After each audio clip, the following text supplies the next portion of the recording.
Mayday, Mayday, Mayday. Thompson 253 Hotel, engine failure. We are continuing with northwesterly and then inbound towards Wallasey. Terrain. Pull up. Wind shear.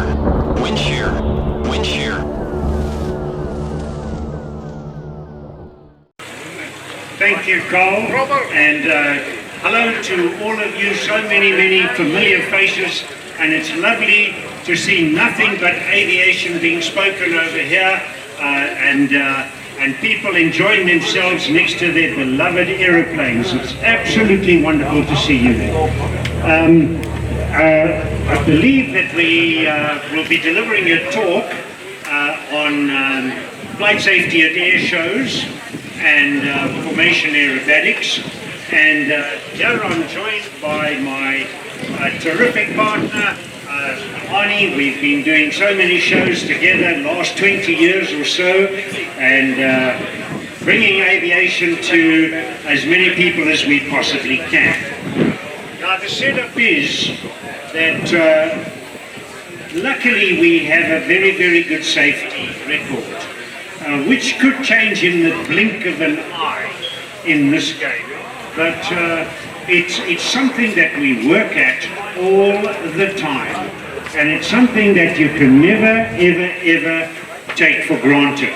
And this applies to every discipline of aviation. Whether you are flying to the moon in Apollo 11, or whether you are flying in the military, whether you are doing firefighting or airline flying, whatever, it boils down to the fundamentals, which are knowledge, skill and attitude. And if any of those three are lacking, then you are headed for an unsafe situation. So this is what we emphasize. We emphasize that you've got to know your trade. You've actually got to know what it is that you're doing. You've got to have the skill, and you've got to have the right attitude. So, having completed the introduction, I'm going to hand over to Arnie, and I think he can give you a couple of examples. Good morning, everybody. I see it's a fantastic. Hello? Okay, I'm back again.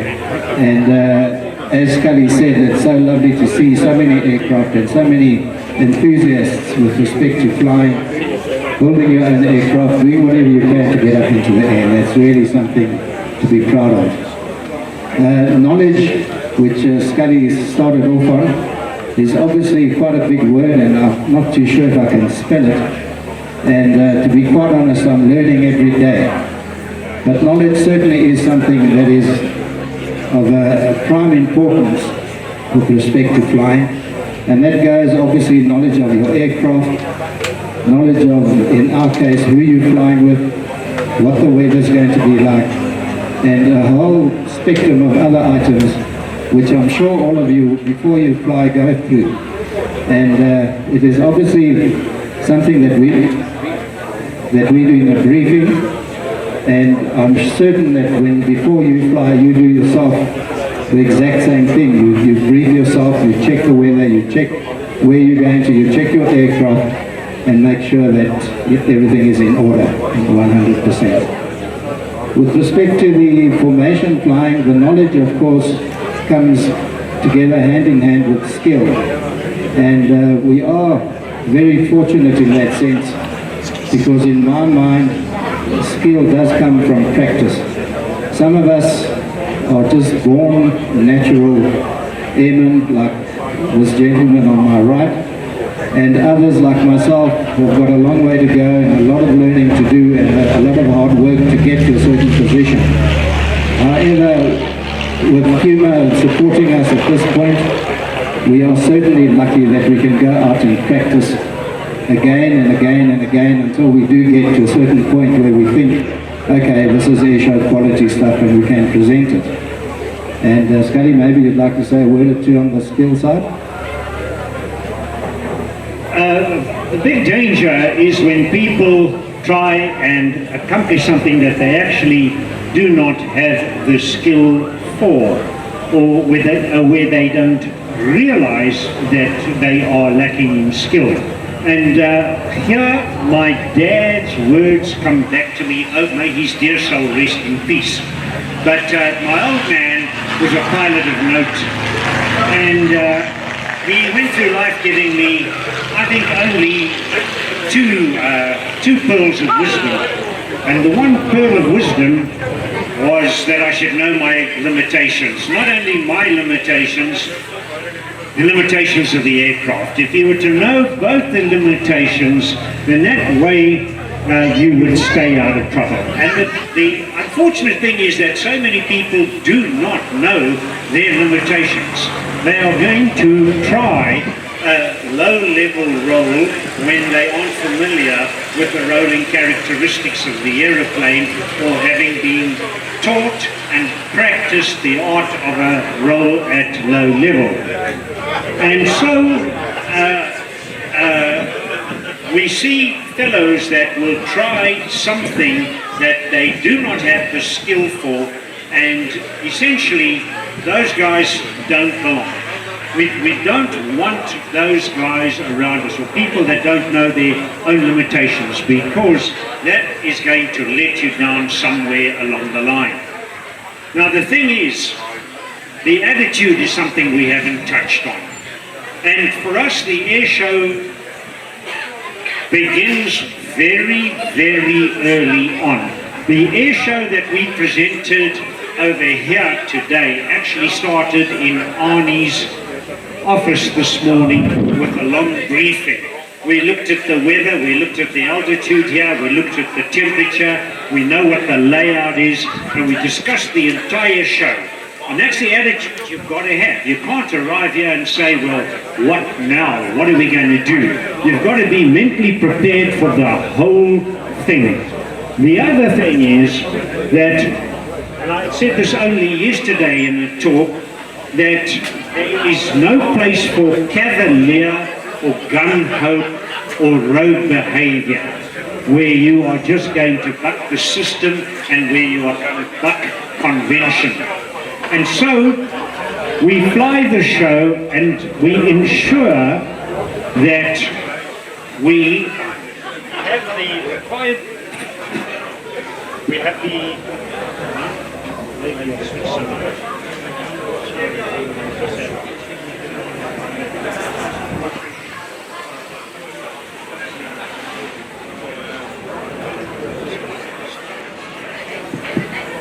that we have the required energy for every maneuver that we do.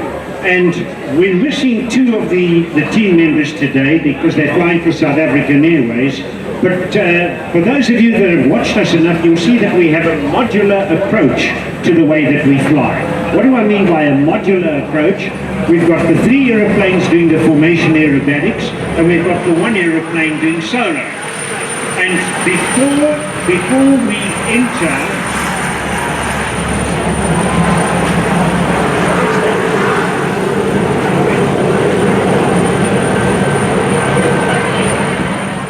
commence a series of aerobatic maneuvers, we check that we're passing through a gate in the sky. And that gate in the sky, you've got to be in the right position, you've got to be at the right height, you've got to have the right amount of energy.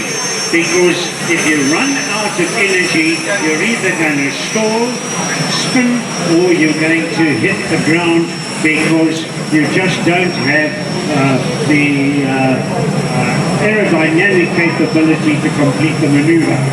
So, as the leader of the formation element of the team, I will always check that I am going through a gate before I commence the show or the series of aerobatics at the required height, in the correct position and with the correct amount of energy to start off.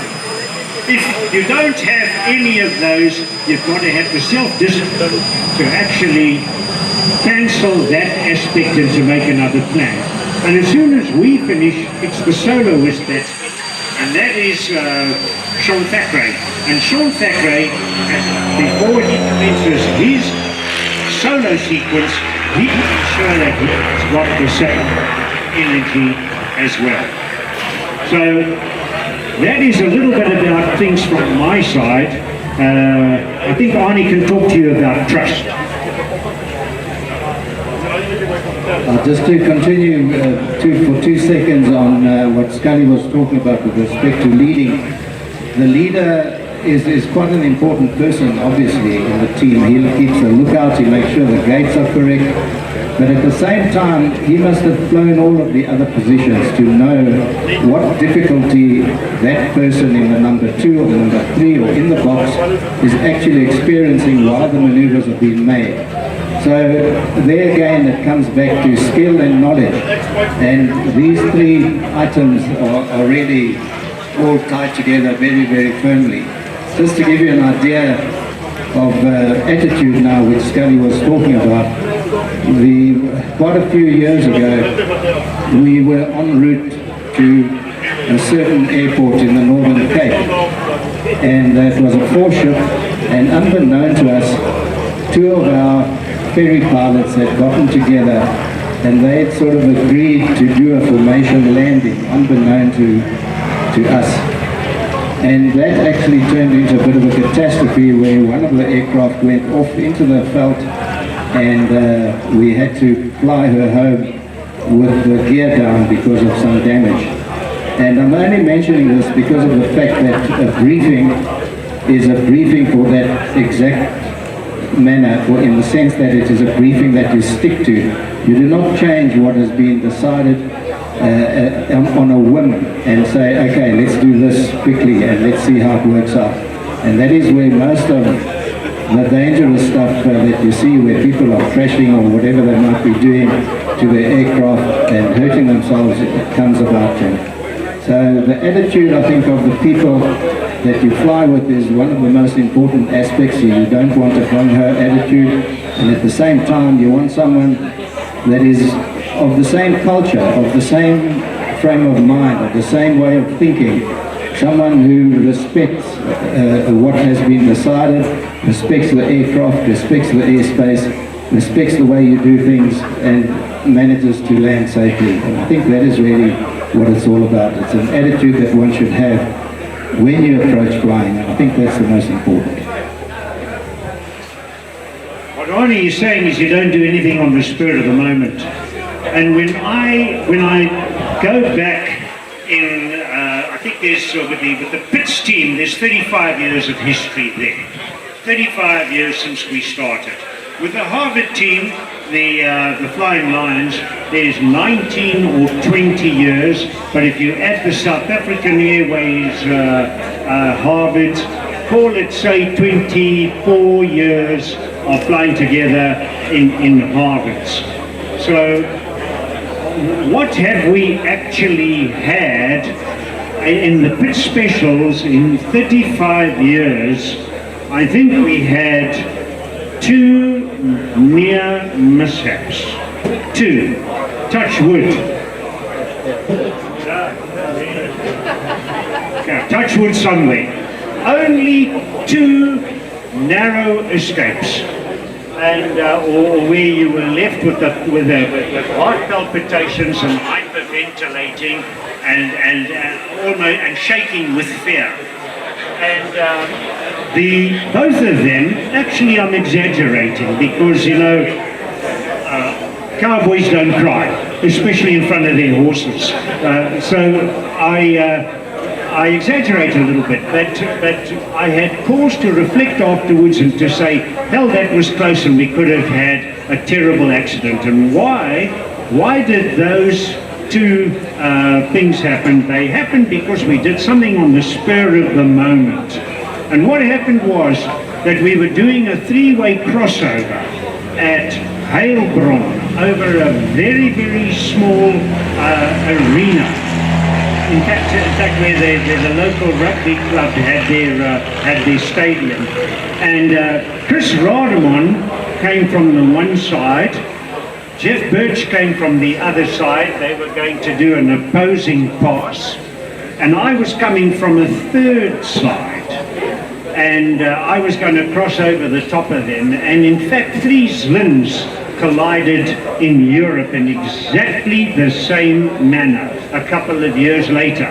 That's how I know it's so dangerous.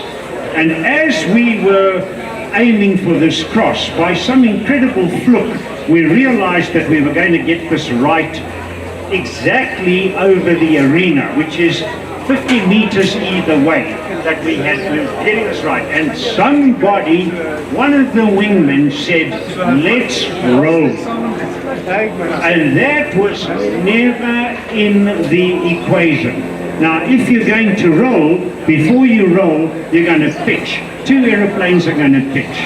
And what happened was that those 2 aeroplanes pitched to do the roll, and they pitched right into the middle of my flight path. So I had to pull, I don't know how many G, 5, 6 G to avoid them. And that all happened because there was a change in a split second with 2 words, let's roll, not discussed before. And the other was when we were coming back, the same 3 musketeers. We were the founders of the Winfield team in aeroplanes beautifully painted by Archie Kemp. And we were on the way back from Durban, and one of the guys suggested that we try a straight roll in formation. And we'd never ever discussed that. But it sounded like a hell of a good idea. So we had a tiny little discussion, and in we went, and I dived and I picked the nose up, and we hadn't even talked about this, but we were going to give it a go. Young guys. And I went into the slow roll, and as I pushed negative G, that was something that was foreign. Formation negative G was something absolutely foreign to these guys, to all of us. And I saw one of the aeroplanes float right across the top of my canopy. I saw his wheels right here, because he lost it when I was upside down. It's easy for me, I'm the leader, he's got to follow. And it was a whole new kettle of fish, a whole new ball game, as we opened up this Pandora's box of uncertainty and all sorts of things. And we realized then and forevermore that anything we ever did would be done with discussion and with planning. I don't know whether you've heard enough over here. I'm sure Arnie would like something more to say, and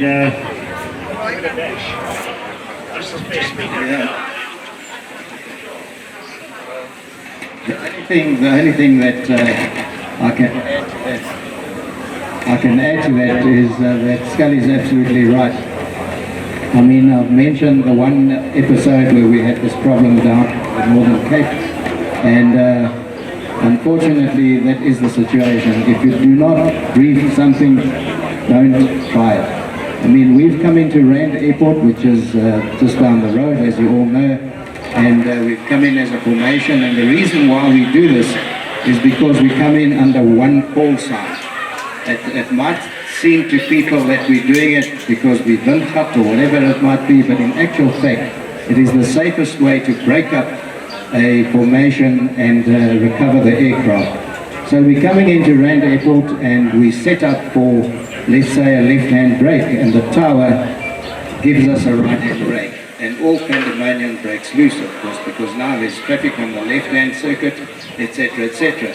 So these are things that we've learnt. We've learnt now to discuss the fact that, hang on a second, what is going to happen if they give us a right-hand brake and we set up for a left-hand brake, and so forth, and on it goes. So briefing is really the crux of the matter. And that's all I've got to say, gentlemen. Thanks for listening to us, and hopefully we haven't been too boring. And safe flying. That's really what it's about. Thanks, everybody. Thank you very, very much. And you heard us on the subject of briefing. What we haven't mentioned is debriefing. And it's the same thing, and that can be brutal. That can be absolutely brutal. but you have to be brutal if lives are at stake. So what will happen is that after a fantastic weekend or flights over here or there or straight after a show, we'll get together and we will debrief brutally. And that is something that all Air Forces do as well. The Air Force, how did we do, what did we do right, what did we do wrong? So that's enough from us, but if there are any questions over here, we would be very happy to answer them, provided that we can hear you from there. And thanks Apple for this, and thank you as always, Carl.